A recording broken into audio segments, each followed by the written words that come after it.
Magandang hapon po. Hapon. Pwede po kayo magpakilala? Ako po si Leo Presaldo, Barangay Chairman ng Barangay Nisibela, Takong City. Yes ka, pwede mo kami kwentuhan paano ka nag-umpisa sa iyong career as politician at kahit nung hindi ka po politiko, tumutulong ka na sa taong bayan. Pwede mo ikwento sa amin. Ang una dyan wala akong plano na magtakbo sa politika. Kaso lang, niyaya ko ng isang kaibigan ko na Vice Mayor ng Taco na magtakbo ng councilor dito sa barangay.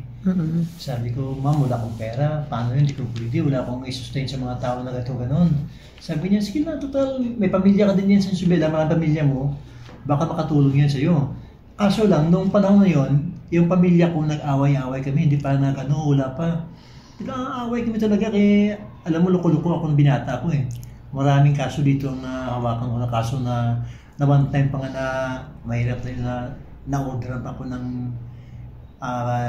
si battalion commander na shoot to kill eh. Dahil yung tao nila na isa, nakuha namin dito ba yung loko-loko ng tao niya. Kaya yun ang paraan yun ang dahilan kung bakit ako napunta ng Davao, close ang Davao, abot ako ng Kabakan, doon ako nakapag-aral sa MIT, ng agriculture. Wow, USN ko ba? After that, nagtrabaho ko sa DUL, scholar din ako ng DUL. May hirap doon sa bundok. Ang mga tao doon, mga mahirap na doon. Sabi nanay, uwi ka dito sa Pro, mag-apply ka lang sa Montilla sa Pamuel. Nag-apply ko doon. Siyempre, dahil agriculture ako, madali lang. Yun. Manager kayo? Nandoon, farm manager ako. Tapos, siyempre, nandito na ako. Sabi ko, subukan ko kaya kung anong trabaho ng isang kagawad ba. Baka mahirap. First time ko dito, binigyan ako chairman ako ng prison order, chairman ng agriculture, infrastructure, chairman ng infra, tapos yung, yung isa pa sa agriculture, wala ako sa education, agriculture, sa infra, appropriation, tapos sa badak pa. Okay, sa iyo yung badak. Apat na dala ko, first term, kaya doon ko yung tinutukan. At saka doon ako nakilala dahil yung mga Dorimpus dito, kasama ko mga pilihan, mga pulis. Wow! Mga baybas. Meron pa nga ako dito na maestra sa national, na kuna namin din ng nag-search ng kami sa kanilang bahay, tapos minakuha kami, marami yun. Kaya nasuspended siya. So nakabas na siya sa national, dahil naawa ako, hindi na ako umate ng hearing. Okay. Kaya nawa ko, sabi ko, tapos naman yan ba? Na-preso na sa Sula, ilang taon. Sabi ko, kawawa naman. Sabi ko, pinunta ko ng bayaw ko, ng babae mister, sabi niya, Dong, alam ko mga kayo nung, pabayaan na naman, hindi ka na mag-asya. Sige, secondary, hindi na ako nag-attend. So, pwede niyo ko ikwentuhan po, sabi niyo may mga naging scholars po kayo. Marami kayo napatapos po. Ilan na po yung napatapos na pagpatapos ng pag-aaral? Wala akong makita sa record ko dito, hindi ko na nabilang ba. Pero po mga abot na po ng 200, 170? Ay, hindi nakabot. Baka ngayon, taon ngayon siguro, 170. Wow. Kasi may grade 7, grade 8, grade 9, gano'n 11, may 12. May iba, graduate na, may sunod na naman. Hindi buo na isang taon na 4 taon nag-graduate na lahat ba? May ano tawagin? Grade level po. Hindi parehas. Kaya minsan, grade 6 pa lang sabi ng nanay, Kap, pag grade 7 ng anak ko, tulungan mo dabi kung para. Sige, ganun, wala pa. Hindi pa nakapagtapos ng elementary. Pumunta sa akin, walang nanay niya. Tapos magkano na yung 60 pesos. So last year, nagsakit ang ulo ko. Kay yung tuition na 60 pesos, binuo ko bawat isa. Ang kanyang isang taon, 900. Di mag 150 na 900 pila times 900 times 150. Nabuo kayo, final exam naman. Di wala akong magawa, umutang ako, naglunok. Kaya sabi ko sa nanay, pag may exam, dahil niya sa akin yung statement, bayaran ko 60 pesos para hindi mabuo lang, bahala na. Tag 60 na lang. Talaga ka? Basta mabuo. Nag-loan ka talaga? Last year, nag-loan. Kaya siya, paano hindi mabayaran yung tuition, hindi maka-exam? Wow. Kaya sabi ni Mrs., ikaw din. Ikaw yung puso ba? Isang nagkataan si Mrs. Yan masarap. So, kamusta po yung pakiramdam na nakakatulong sa CAP? Ay, sobrang saya. So, Kap, marami, ikaw since council ka pa before, natatakbuhan ka na ng mga kabarangay mo. Pwede mo ikwento sa amin, ano pa yung mga natulong mo dito? At bilang kapitan na ngayon, marami ka pang nagawa. Bago pa na kami, ma'am. Last December na kami nakatake out in December. Pero narinig ko, marami ka nang nagawa ka. Pwede mo ikwento sa amin. Sa tulong lang dito, halos akong sinasampaan ng mga tao dito eh. Kaya kami minsan nga, umiiwas ako dito, hindi ako nag-report. Dapat mag-report ka dito, araw-araw may pinakababang pera mo, 2,000. May hingi na maraming hingi, may patay na ahlap sa lahat-lahat. Kaya sabi ko, kung magpera ko 500, hindi ako mapunta dito, pahinga muna ako sa bahay. Kung mismo doon sa bahay, nagkapunta pa siya sa bahay, nahanap ako sa si Kap. Wala akong magawa siya, umawa parang pera, hingi ako sa kapatid ko, hiram muna ako, may tiyanggi doon. Basta mahal, wala masanibigay. Walang po, pag limagin yun. Basta bigas sa katwisyon yun talaga. Wow, talaga ka.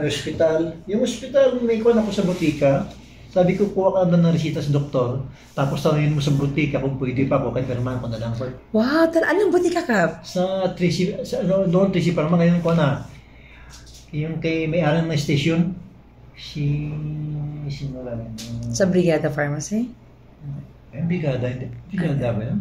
Yung kay, basta may-ari ng kuwan eh. Sa Binoy's, si Juan, La Portesa. La Portesa Pharmacy. Sa La Portesa. Wow, Kap. So, kung may reseta, ipa-approve mo. Pag mayroong gamot doon, balik ka kay perman ko. Wow, talaga ka. That's monthly.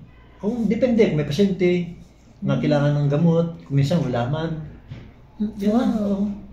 Pero sabi ko sa kay Kwan, sabi ko sa may-ari, sabi ko, ma'am, baka maubos na yung ano ko doon sa city. Wala man tayo pinagpanamuha, baka akong singilin mo ha. Isuwan mo muna ako, baka sobra-sobra na overdraft ang kinakuha ko din sa inyo. Yan ang mahirap.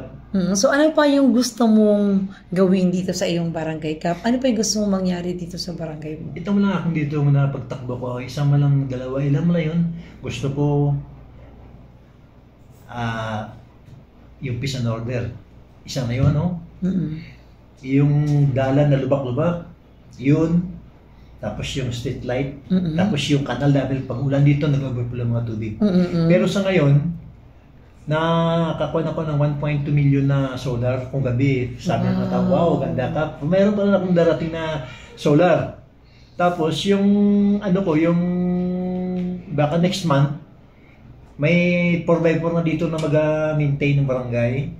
Mag-pa ng, ano yun, yung ano na klase, galing adulta na pilingan ng province ba, tapos makinalas ng province dito mag-concentrate sa akin, tulungan lang ko. Wow. Pison, grader, gano'n, yung limestone. Limestone, tambak ng pang-earthworks. Maraming kalye kasi itong Isabela, kaya sabi ko, siguro mga 15 days siguro, gob.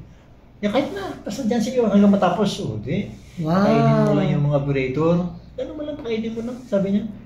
Yun na. Tapos ang drainage canal, meron naman dyan credits mo, hindi pa tapos-tapos, nagalit ako dahil na huminto sila. Sabi ko, tapusin niyo muna. Kalit-lit yan, 600,000, patapos hindi matapos-tapos. Meron pa dyan mga 1.8 million na para sa inyo. Kung yung trabaho, klase trabaho nyo, hindi na ako kakuha ng trabaho, hindi ako bigay sa inyo yung ang project. Naka-disturb mo na kayo sa daan para bigyan may traffic dyan. Napakaliit na project. Yes. Tapos meron dyan ako dito na hydroponic na finance ng region sa DA. Mag-offer sila ng 1 million. Kasi hydroponic dito. Wow. Salamat. Tapos nakabili na ako ng bagong bako. Wow. Doon sa labas, yung yellow, dyan sa gilid.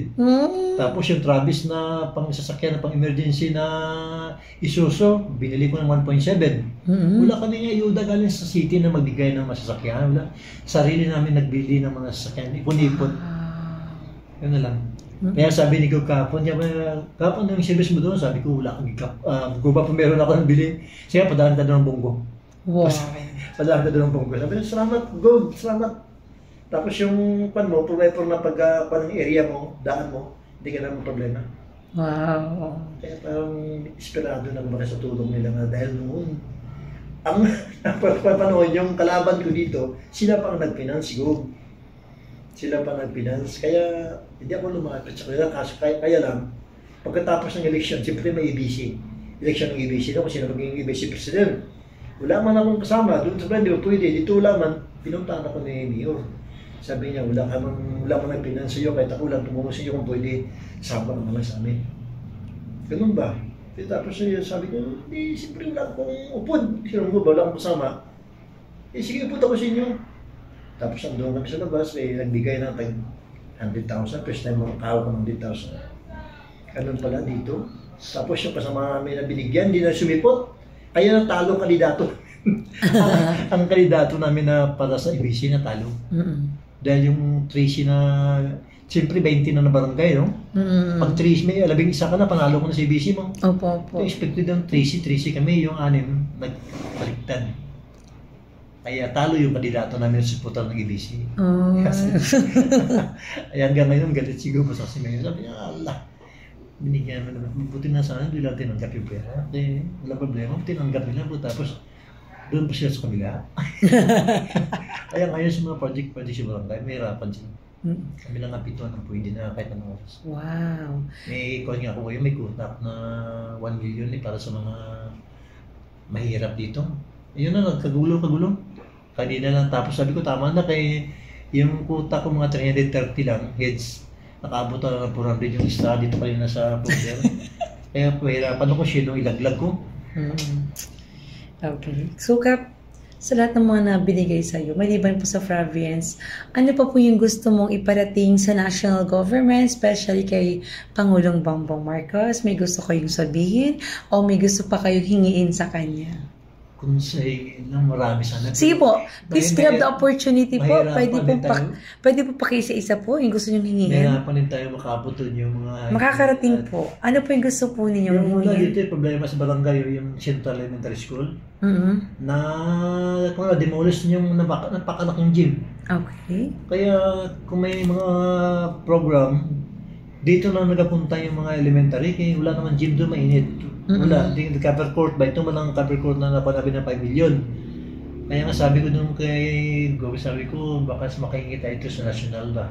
Ano pong elementary school po? Pwede po malaman? Ano pangalan? New Isabela Elementary School. Okay, so hingi po kayo ng covered court? Oo, yun sana. Baka yun. May graduation kung naman mga fair doon na sana. Kaso kayo wala, kung saan sila mag-rent na lang ba? Ganun. Kaya nga sabi ko yung graduation. Sabi ko doon lang sa gym namin, ma'am, sabi ko sa principal. Sabi niya, nahiya din kami kasi ba't kaya mahiya? Kaya nag-isa doon sa tent. Nagbili ng tent doon sa may field nila. Doon na lang sa nagpapagradisyon. Sabi niya, walang lugar dyan sa inyo. Maraming estudyante. Sabi niya. Maliban sa covered court, ano pa yung gusto nating hingiin sa national government? Kung sana yung daan, widening. Okay, road widening. Road widening. Kaya isa pa yung problema. Yung 2 million ko na city aid, nagalit ako dyan one time kay pinaprogram ni Kwa, sabi ni Mayor, anong priority project nyo? Yun ang unahin nyo. Eh lumabas dun sa planning widening, yung daan plus sa Dragon, widening. Okay, sabi ko, hindi yung pwede na yung priority ko. Sabi ko, ang solar, ang kanal, at saka perimeter fence ko sa hydroponic. Yes. Hindi na yung walang kanal, sabi niya, Lamukap, busy dyan na traffic kung hapon. Sabi ko, mabuti ngayon matraffic para ang takbo na sa kanila mahinay, daan-daan, kaya kung maluwagan po, lapan ko na sumpit-sumpit lang ba? At saka sabi ko, yung ang dapat dyan mag-finance, ang city, hindi pera ng barangay. Kailangan ko yung sa kanal eh. Alam niyo naman nagabaha ang Isabela. So kailangan mo ng canal, drainage canal dito? Meron pa mga project, sige project ng drainage canal. Okay. Ano pa po? Parang yun naman, walang may gusto kayong sabihin kay Presidente Bongbong Marcos? Hindi ako. Bagyo lang, ma'am. Okay. Greetings po natin sa, malapit ng festival ng Talakpudong Festival, no? September 18. Opo. Message po natin greetings po natin para sa Talakpudong Festival. Sa mga, greetings, ma'am? Opo. Sa mga Kasimanwa, Ilonggo naman. Oo, sir. Sa mga Kasimanwa kundi sa City of Tacloban, sa mga kaupot yung mga barangay chairman, mga pamuluyo, kabay punta nga maging successful ang atong nga palabuton nga 7 million. Hindi ko alam kung 20 anniversary ba ng Opo. foundation ng City of Tacloban. Oo. Ayun lang. Yun eh.